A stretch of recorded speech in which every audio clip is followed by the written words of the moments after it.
And it's a baby. It's a baby, Elsa. A lot of people enjoy traveling. And then there is Detroit native Jessica Nabungo.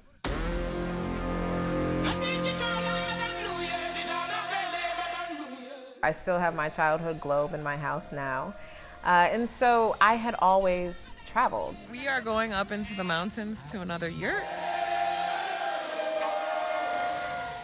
The self-described geography nerd has turned her love of travel into a lofty goal, but one she is determined to accomplish. Jessica is on track to be the first African-American woman to visit all 195 countries. For me, travel was just something that was always a part of my life, and I'm super curious about other cultures. So by the time I decided to attempt to be the first Black woman to visit every country in the world, I had already been to 60 countries. Welcome to North Korea. I have finally reached 140 of the 195 countries on my mission to become the first Black woman to visit every country in the world.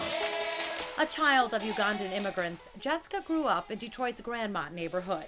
She headed to the Big Apple for college and then found herself under the corporate umbrella. I came back home right after college and I worked for a pharmaceutical company for 2 years. Wasn't fulfilled, decided to quit my job, cut my hair, and move to Japan to teach English. Her love of travel and new cultures took over.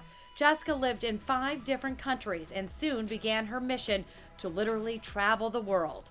Jessica is a writer, photographer, public speaker, and these days, best known as a travel influencer. Known on social media as Catch Me If You Can, her thousands of followers track her travels on Instagram and also oftentimes become her host when she visits their countries.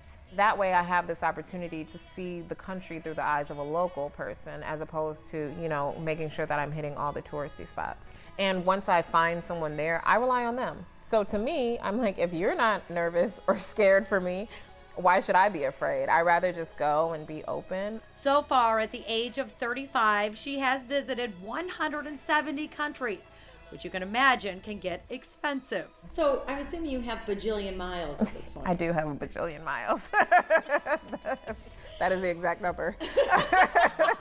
Among her top countries to visit, Iran, Jordan, and Kenya. Jessica has tried exotic cuisine from the locals and amazingly has never had food poisoning, but admits her palate forced her to pass on a few delicacies.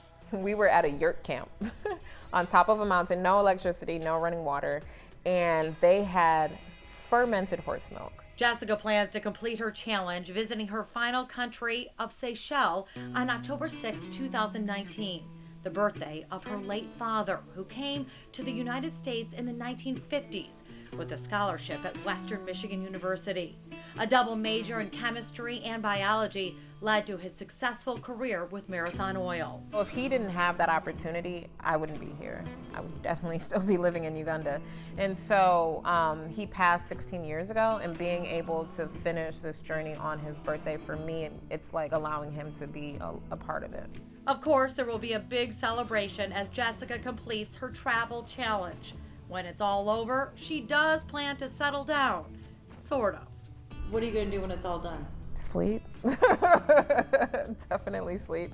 No, I'm working on a book. I'm working on a documentary right now, so we're trying to sell the documentary, and I hope that I can get into TV and host a travel show.